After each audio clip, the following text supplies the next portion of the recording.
Assalamualaikum warahmatullahi wabarakatuh. Jumpa kembali kawan pajak dalam Kepo Karimun Education Podcast bersama saya Max dan dengan Emil Fadli. Kali ini kita akan membahas mengenai aspek perpajakan wajib pajak yang bergerak di sektor usaha perdagangan, Pak ya. Perdagangan. Baik, untuk yang pertama mungkin kita akan bahas dulu nih Pak, hak dan kewajibannya dan mungkin ada tambahan lain. Silakan Pak. Baik, kawan pajak sekalian, ya. Aspek perpajakan yang pertama terkait dengan wajib pajak sektor perdagangan. Kawan pajak ini sudah mengetahui yang pertama yaitu pajak penghasilan, yang kedua yaitu pajak ketambahan nilai bagi yang sudah dikukuhkan sebagai pengusaha kena pajak bank. PKP Pak ya. Baik, PKP betul. Yang pertama, mari kita bahas tentang kewajiban pajak penghasilan. Jika kawan pajak, wajib pajak sektor perdagangan memiliki karyawan atau non karyawan di mana perusahaan kawan pajak sekalian memberikan honor, gaji dan sebagainya, maka punya kewajiban PPh pasal 21 Bang Mek ya. Dan kawan pajak sekalian tidak perlu menghafal tarifnya sekarang menggunakan PER ya, karena di sistem Cortex itu sudah tergenerate tarifnya kawan pajak. Tinggal masukin DPP-nya Pak ya. Betul sekali ya. Silakan masukkan masa pajak, kemudian masukkan NIK atau NPWP ya, kemudian DPP-nya dimasukkan. Tarifnya sudah langsung muncul. Itu yang pertama kawan pajak sekalian. Ya, yang kedua yaitu jika wajib pajak sektor perdagangan ya, menggunakan jasa pihak ketiga, misalnya sewa kendaraan ya, atau jasa pemeliharaan ya, maka kawan pajak mempunyai kewajiban untuk memotong PPh pasal 23 yang besarnya kurang lebih 2% kawan pajak sekalian. Itu PPh pasal 23. Yang ketiga yaitu jika kawan pajak sekalian misalnya sewa ruko ya, atau rumah untuk kegiatan usaha ya, perdagangan, gudang kah atau apa ya, maka kawan pajak punya kewajiban PPh final pasal 4 ayat 2. Tarifnya 10%. Sekali lagi ingat, di Cortex ya, kawan pajak sekalian sudah tergenerate secara sistem terkait dengan pentarifan pajak. Kemudian yang terakhir kawan pajak sekalian yaitu kewajiban usaha dari kawan pajak sekalian ya. Kalau misalnya kawan pajak sekalian berbentuk berbadan usaha, maka kawan pajak punya kewajiban untuk melaporkan omset penghasilan neto dalam laporan keuangan yang dilaporkan nanti di SPT tahunan PPh Badan. Nanti di sesi berikutnya oleh Bang Max akan menyampaikan bagaimana cara mekanisme pelaporan SPT tahunan PPh Badan yang melalui sistem Cortex ya. Kurang lebih begitu untuk yang PPh. Untuk yang PPN tentunya kawan pajak sekalian, jika kawan pajak sekalian ya sudah dikukuhkan sebagai pengusaha kena pajak ya, maka kawan pajak sekalian wajib membuat faktur pajak ya setiap penyerahan ya, perdagangan ya, penjualan yang kawan pajak laksanakan. Jika kawan pajak sekalian retail, maka faktur pajaknya bisa digunggung ya, bisa digunggung ya. Form XML-nya ada di sistem, bisa kami sampaikan juga ya linknya ya di kesempatan yang lainnya. Nah, bagi kawan pajak yang tidak atau non pengusaha kena pajak ya, PKP, non PKP, maka tidak ada kewajiban terkait dengan pelaporan penerbitan faktur pajak maupun pelaporan SPT PPN. Jadi cukup PPh-nya saja Bang. Mungkin itu dulu kita diskusi terkait dengan kewajiban, hanya 2 saja ya. Kemudian mari kita teruskan pembahasan kita ke sesi berikutnya. Silakan Bang.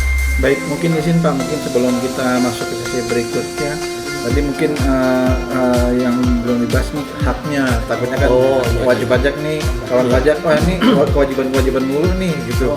Baik. Haknya apa aja nih Pak sebagai wajib pajak?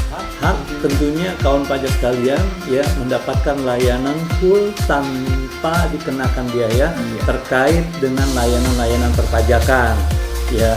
Silahkan ya, kalau kawan pajak misalnya perlu edukasi ya, silahkan melalui chat, melalui layanan helpdesk dan sebagainya ya, kami dengan senang hati memberikan layanan edukasi kepada kawan pajak sekalian terkait dengan hak ya. Apakah itu bagaimana menerbitkan ya yang namanya SKF ya, surat keterangan fiskal ya jika kawan pajak itu membutuhkannya, ya kemudian konfirmasi status wajib pajak, KSWP itu yang banyak diminta oleh wajib pajak sekalian ya. Jadi terkait dengan layanan-layanan ya semuanya bebas biaya, gratis pokoknya Pak ya. Ya, jadi haknya kita berikan semuanya. Ya kalau misalnya ada pemeriksaan, kita berikan edukasi bagaimana ketika misalnya ada ketetapan pajak, kita kasih jalan untuk misalnya mengajukan keberatan kah, pengurangan sanksi kah, itu hak-hak wajib pajak salah satunya. Demikian Mas. Iya benar sekali. Jadi sekali lagi kami ulangi kawan pajak ya, semua layanan perpajakan gratis ya dipungut biaya. Jadi jangan sampai kawan-kawan mungkin apalagi sekarang marak penipuan online Pak ya. Iya, betul, Jadi betul. tidak ada dipungut biaya sebesar pun dan semua penyetoran pajak selalu disetorkan ke kas negara Pak ya. Betul. Bukan ke rekening pribadi, apalagi rekening orang tertentu. Jadi kawan pajak juga harus waspada di sini. Baik, mungkin kita masuk ke materi berikutnya yakni mengenai SPT tahunan Pak ya. Betul. Sistem Kortek Bang. Silakan Untuk pelaporan SPT tahunan bagi wajib pajak badan, khususnya di sini yang bergerak di sektor perdagangan Pak ya.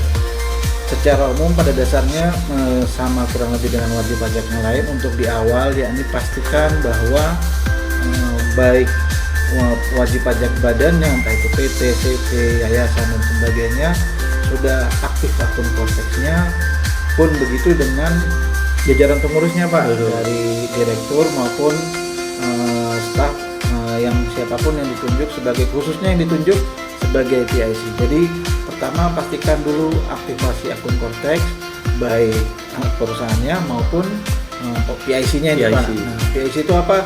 Penanggung jawabnya. Jadi setiap wajib pajak badan itu memiliki PIC yang ditunjuk oleh wajib pajak badannya, oleh perusahaannya ini. Jadi dia yang in charge dari A sampai Z di administrasi perpajakannya. Nah setelah aktivasi khusus untuk PIC-nya nih, penanggung jawabnya kawan pajak, jangan lupa untuk mengajukan permohonan kode otorisasi DJP Pak, atau sertifikat elektronik. Nah mungkin kawan pajak yang sudah yang menjalankan perusahaannya lama dan sudah melaksanakan kewajiban pajaknya sebelum Korteks, kalau ingat dulu kan sertel, sertifikat elektronik kami nyebutnya sertel kadang singkatnya Pak ya, itu melekatnya kan di wajib pajak badannya nih, di NPWP badannya, dan bentuknya itu berupa file tertentu yang kalau nggak salah nih koreksi Pak ya, kalau nggak salah kan kalau pindah perangkat entah itu PC atau laptop harus di copy ulang kan Pak ya, berikut database-nya. Nah kalau di Korteks ini sertel konsepnya itu atau sertifikat elektronik konsepnya melekat ke PIC. Gunanya apa? Sertel itu nanti untuk penandatanganan secara digital atau secara tangan elektronik. Jadi tanpa sertel tersebut kalau tidak diajukan, nanti kawan pajak kalau misalnya mengeluarkan output dokumen tertentu dari Korteks, di akhirnya ada proses namanya penandatanganan, signing proses. Nah itu nggak bisa kalau belum menunjukkan kode otorisasi. Jadi yang pertama tadi aktivasi, kedua untuk PIC-nya pastikan sudah menunjukkan kode otorisasi. Nah bagaimana pelaporan SPT tahunannya untuk wajib pajak badan? Jadi kalau di Korteks ini ada proses namanya impersonate. Jadi sebelumnya kalau di DJP online Pak ya, kalau lapor SPT tahunan itu kalau badan, wajib pajak badan loginnya menggunakan NPWP badannya. Nah di Korteks itu login awal menggunakan login PIC. PIC bisa direkturnya, bisa bagian mungkin keuangannya, bukan siapapun yang ditunjuk sebagai PIC oleh wajib pajak badan tersebut. Jadi setelah login seperti biasa di aplikasi Korteks, di korteksdjp.pajak.go.id. Nah setelah login itu melakukan proses, jangan lupa untuk melakukan proses impersonate atau impersonasi. Gampangnya itu proses mewakili atau bertindak selaku wajib pajak badannya. Jadi bagi PIC yang ditunjuk Pak, itu di kolom akun bagian atas itu nanti ada dua akun. Yang pertama akun utama, yakni akun yang bersangkutan, akun PIC-nya. PIC. Kemudian akun wajib pajak, yaitu akun wajib pajak badan yang diwakili tadi, yang di impersonate. Cara impersonate-nya gimana? Caranya tinggal mengklik kolom NPWP tersebut, kemudian pilih atau diklik akun wajib pajak badannya. Nanti tandanya sudah berhasil impersonate gimana? Akan ada highlight warna biru di atas. You are currently impersonating PT ABC misalnya. Anda saat ini sedang bertindak mewakili PT ABC. Jadi di awal pastikan teman-teman kawan pajak kalau lapor tahunan atau bahkan melakukan administrasi pajak apapun di konteks bagi PIC, pastikan sudah dalam posisi sudah impersonate wajib pajak badannya. Nah, untuk lapor tahunannya gimana? Di konteks ada beberapa menu, seperti mungkin bagi kawan pajak yang belum tahu atau baru pertama kali mengikuti, di konteks ini menggabungkan semua aplikasi yang sebelumnya kalau di DJP Online relatif terpisah Pak ya. Kalau dulu kan di DJP Online dibuka sendiri, kemudian faktur juga di laman tersendiri. Kalau sekarang di konteks digabung, ada beberapa menu, diantaranya kalau di kawan pajak buka di paling sebelah kiri atas itu ada menu portal saya, kemudian agak lupa menunya, tapi nanti dicari saja menunya. Oh ya, ada e-faktur, ada e-bupon. Kalau misalnya kawan pajak pilih menunya dalam bahasa Inggris, tentunya nanti ada beda diksinya Pak ya. Nah, yang kalau SPT tahunan gimana? Pilih menu surat pemberitahuan. Kalau yang Inggrisnya tax return kalau nggak salah Pak ya. Kita yang bahasa Indonesia aja nih Pak ya. Jadi setelah masuk SPT tahunan, kemudian ada sub menu beberapa, dipilih lagi SPT tahunan. Setelah kawan pajak masuk menu SPT tahunan, sub menu SPT tahunan akan diarahkan ke halaman konsep SPT Pak. Jadi di konteks ini pada saat kita membuka satu menu, dia akan masuk ke modelnya, konsepnya itu ada kolom gitu. Jadi sebelah kiri layar teman-teman yang menghadapi itu ada kolom beberapa tahapan-tahapan yang harus dilalui. Untuk SPT tahun ini ada paling pertama ya ini konsep, kemudian berikutnya SPT menunggu pembayaran, kemudian di bawahnya lagi SPT dilaporkan. Di bawahnya ada dua lagi, kalau nggak salah SPT ditolak Pak ya, dibatalkan ya. Nanti dicek aja teman-teman, ada dua menu di bawahnya. Nah, fokus kita kali ini adalah untuk SPT tahunan badannya. Nah, jadi di awal tentunya di menu konsep SPT kita klik, di situ ada tombol menu buat konsep SPT. Nah, mungkin kawan pajak bertanya, ini SPT aja atau SPT tahunan? Nah, di sini di konteks itu baik SPT masa maupun SPT tahunan, menu-menunya bukan digabung istilahnya Pak ya. Semua tersedia dalam menu surat pemberitahuan. Jadi nanti setelah kawan pajak mengklik buat konsep SPT akan ada pilihan, beberapa pilihan. Karena di sini posisinya tadi sudah impersonate wajib pajak badan, maka untuk SPT tahunannya pilihannya SPT tahunan badan. Jadi misalnya kalau tadi belum impersonate nih kawan pajak, di atas kolom NPWP-nya itu masih akunnya adalah akun orang pribadi, maka pilihan SPT tahunannya yang ada hanya SPT tahunan PTH orang pribadi. Kembali ke SPT-nya nih, setelah klik buat konsep SPT, kita pilih lagi menu SPT tahunan badan, kemudian setelahnya kita pilih periode, kalau tidak salah periodenya. Nah, periode tentunya disesuaikan, nanti misalnya tahun depan kita mau lapor tahun 2025, nanti Januari sampai Desember 2005. Kemudian pilih, kita pilih tahun SPT tahunan dulu Pak ya, di bawahnya ada SPT tahunan, kemudian periode. Setelah itu baru milih, kalau di konteks ini nyebutnya kemarin apa ya, mode atau pokoknya kalau di yang lama ini statusnya. Jadi kalau yang misalnya dia baru pertama kali lapor tentunya normal. Nanti kalau sudah lapor dan lapor kembali tentunya pilihan default adalah kebetulan. Jadi setelah masuk konsep, kemudian pilih periode tahunan, berikutnya pilih tahun pajaknya, kemudian pilih status normal, tinggal diklik buat konsepnya. Maka konsep SPT tahunan kawan pajak akan masuk ke tabel di bawah yang ada di menu konsep SPT tahunan tadi Pak. Kemudian selanjutnya kita tinggal mengisi bukan tinggal mengisi sebenarnya sih ya, kita saatnya untuk mengisi SPT tahunannya nih kawan pajak.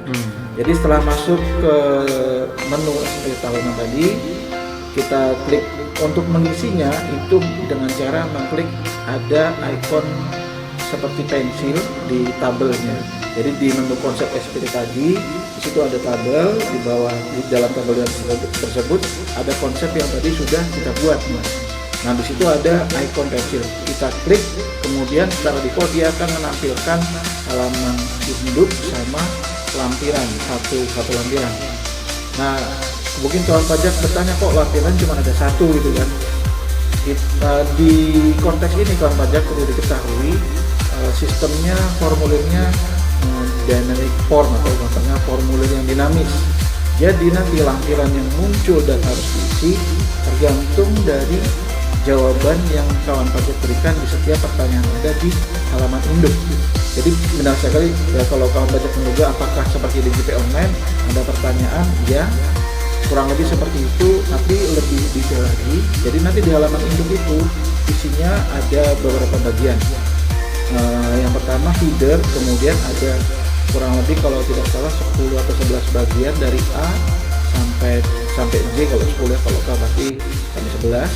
Nah, bagian-bagian yang ada di situ, ini yang pertama untuk header itu akan berisi mengenai status SPT tahunannya, apakah mau melapor SPT tadi yang kita pilih di awal di depannya. Jadi ada SPT, jadi ada apa namanya?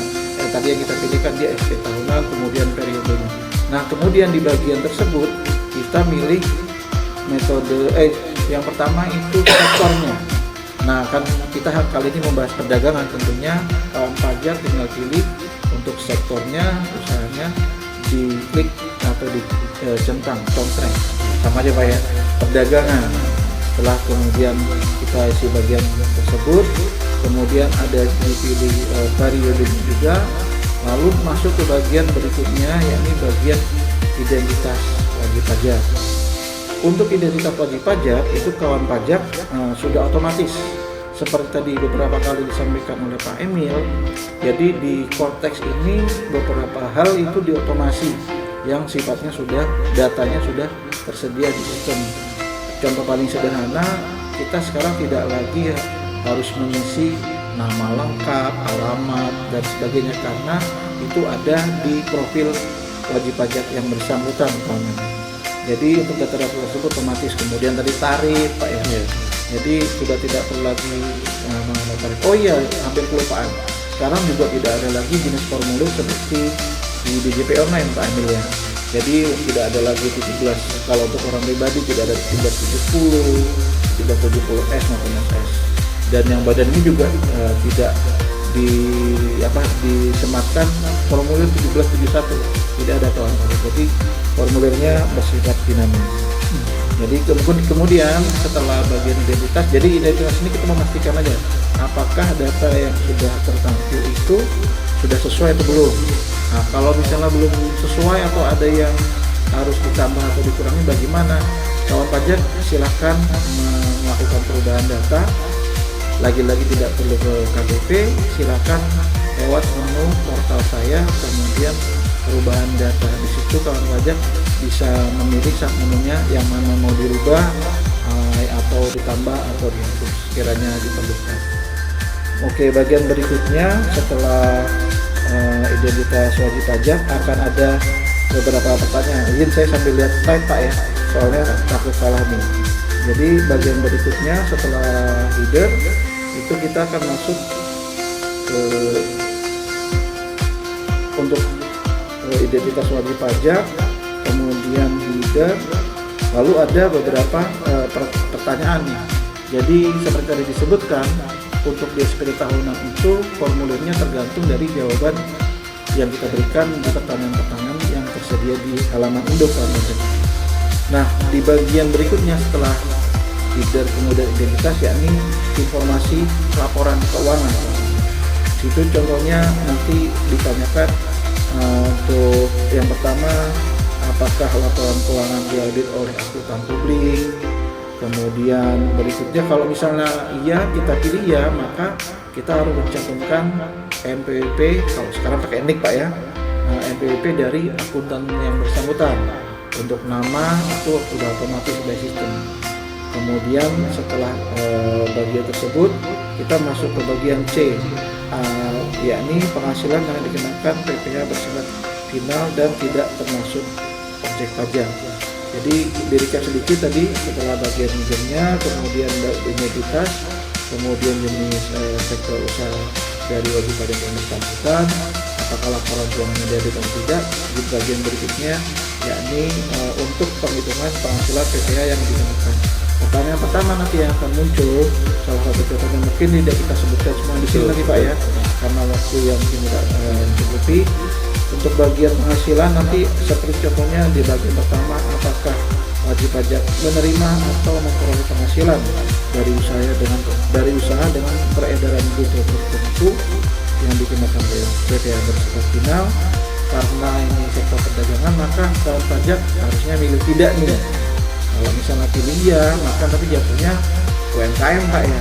Jadi dengan tergabung bruto tertentu, jatuhnya bukan wajib pajak sektor perdagangan, tapi wajib pajak yang berkategorikan UMKM dengan peredaran bruto tertentu. Lalu yang berikutnya, apakah menerima penghasilan yang bersifat final? Ini case-nya tergantung nanti Pak ya. Jadi kalau misalnya iya ada transaksi dari kawan pajak di perusahaan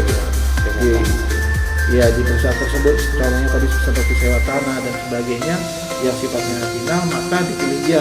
Tapi kalau misalnya memang nggak ada, silahkan diklik tidak.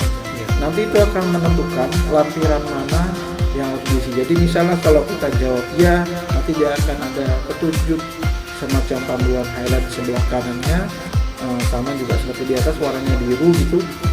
Silahkan isi lampiran sekian, bagian sekian. Setelah dari bagian C untuk penghasilan yang bersifat final, yang berikutnya adalah untuk perhitungan atau penghitungan PPh-nya. Jadi contohnya di sini kalau pertanyaannya ada misalnya, apakah wajib pajak memperoleh fasilitas perpajakan dalam rangka penanaman modal berupa pengurangan penghasilan itu. Kemudian ada apakah wajib pajak memperoleh fasilitas pengurangan penghasilan bruto untuk kegiatan praktik kerja dan seterusnya. Lalu apakah terdapat kerugian fiskal yang dapat dikompensasikan. Semua nanti jawabannya tergantung dari kondisi keuangannya Pak ya, dari laporan keuangannya khususnya dari perusahaan yang atau wajib pajak badan yang kita akan laporkan SPK. Oh iya, lupa tadi disebutkan di awal, jadi mereka untung jadi ingat. Jadi seperti sama halnya seperti di DJP online, kawan pajak sudah pasti harus menyiapkan lampiran keuangan Pak ya, untuk nanti diupload sebagai lampiran SPK tahunannya. Namanya seperti neraca, baru di baru gitu kita kasih namanya Pak ya. Dan kalau kemudian ada daftar kredit pajak misalnya ada, lalu misalnya tadi kalau bukti potong PPh final Pak ya, jika memang tadi ada menjawab ya di bagian pertanyaan untuk penghasilan di potong PPh final, maka harus disiapkan juga dan semuanya di scan dalam bentuk PDF nanti diupload di bagian lampiran.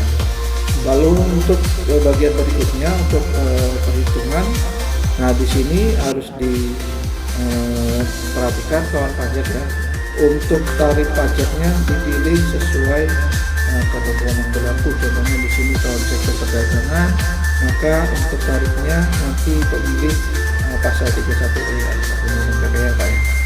Nah kemudian lanjut ke bagian berikutnya, yakni bagian induk E atau pengurang PPh terutang. Kembali ada beberapa pertanyaan yang kawan pajak harus jawab juga. Jadi sekali lagi formulirnya dinamis nih. Nah, nanti kawan pajak bisa bandingin kok.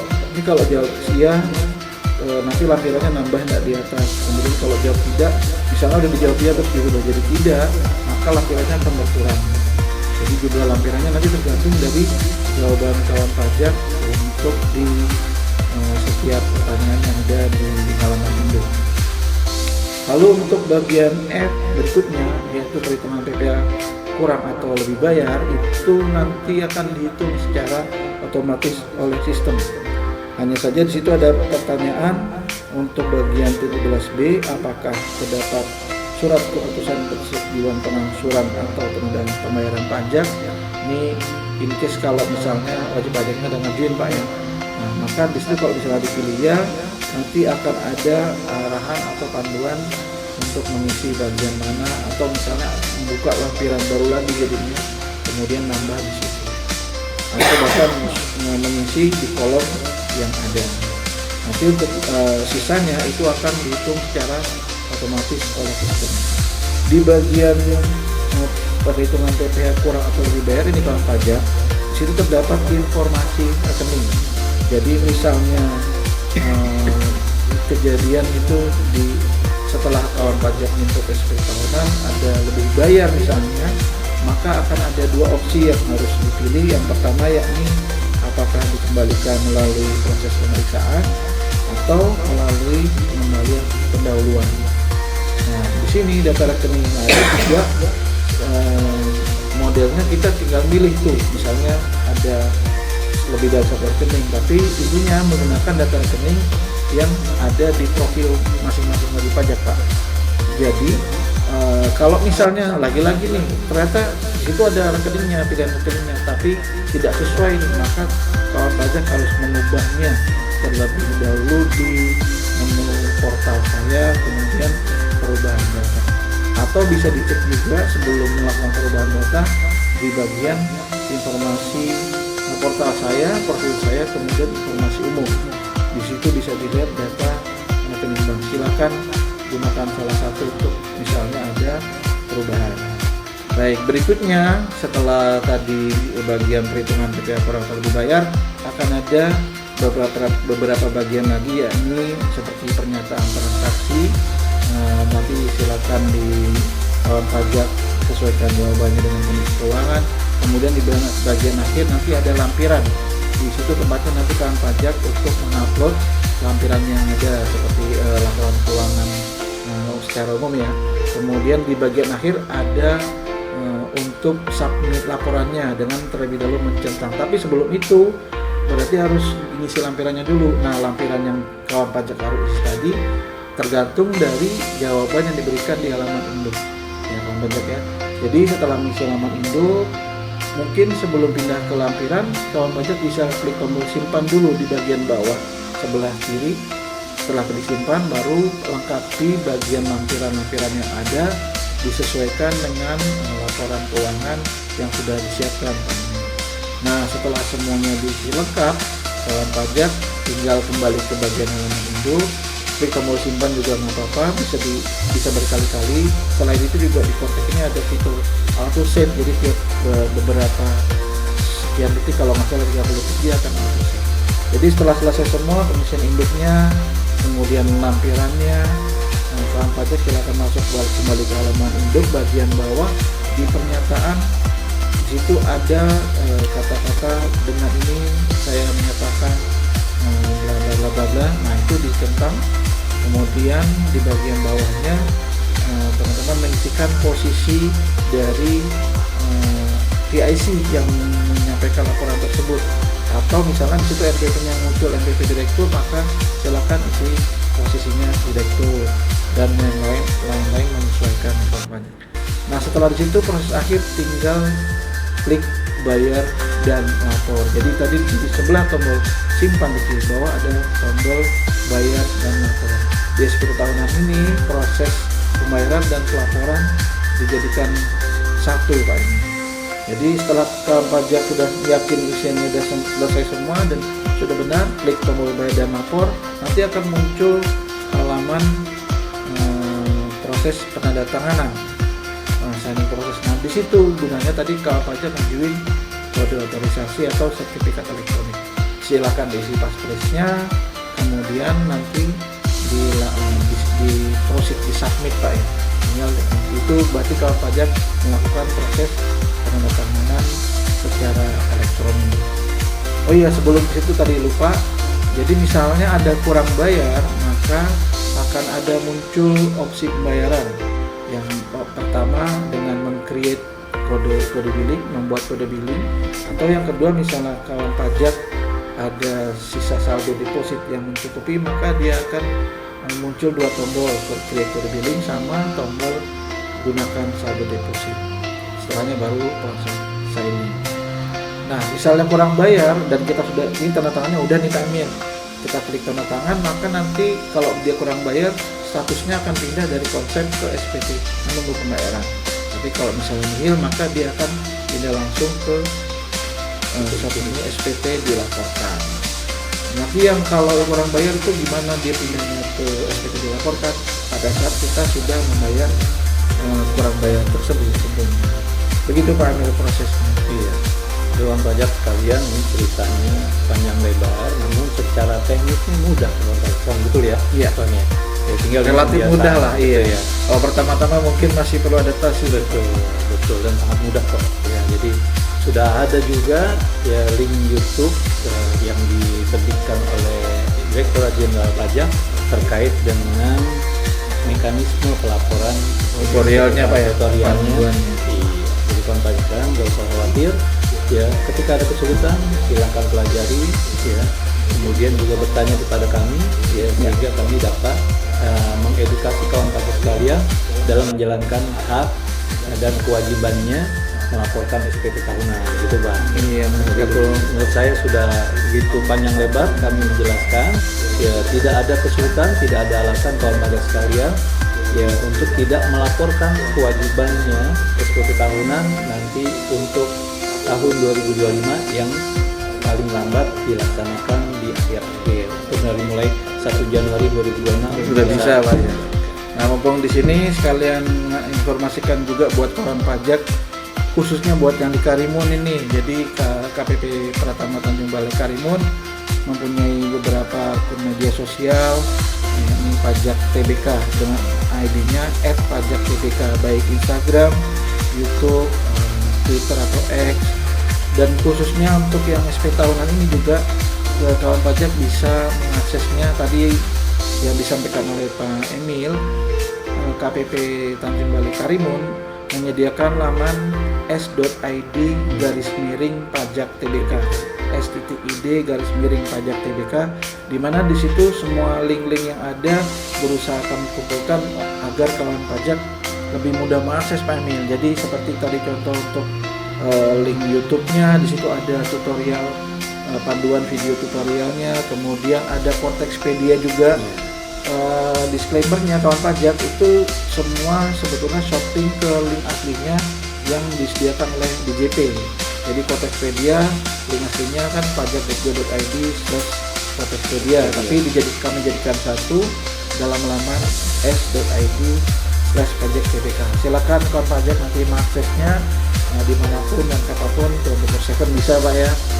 Kemudian juga di bawahnya ada tombol layanan WhatsApp Pak ya. Jadi kawan pajak kalau misalnya butuh untuk bertanya-tanya mungkin yang tidak terlalu teknis, yang tidak penjelasannya mungkin tidak terlalu rumit, silakan bertanya lewat WhatsApp, nanti kami akan balas, tapi tentunya di hari dan jam kerja Pak Emil. Baik kawan pajak, mungkin kita cukupkan sampai di sini Pak Emil ya untuk Kepo edisi kali ini, yakni aspek perpajakan, wajib pajak sektor perdagangan. Sampai jumpa di Kepo episode lainnya. Terima kasih. Assalamualaikum warahmatullahi wabarakatuh.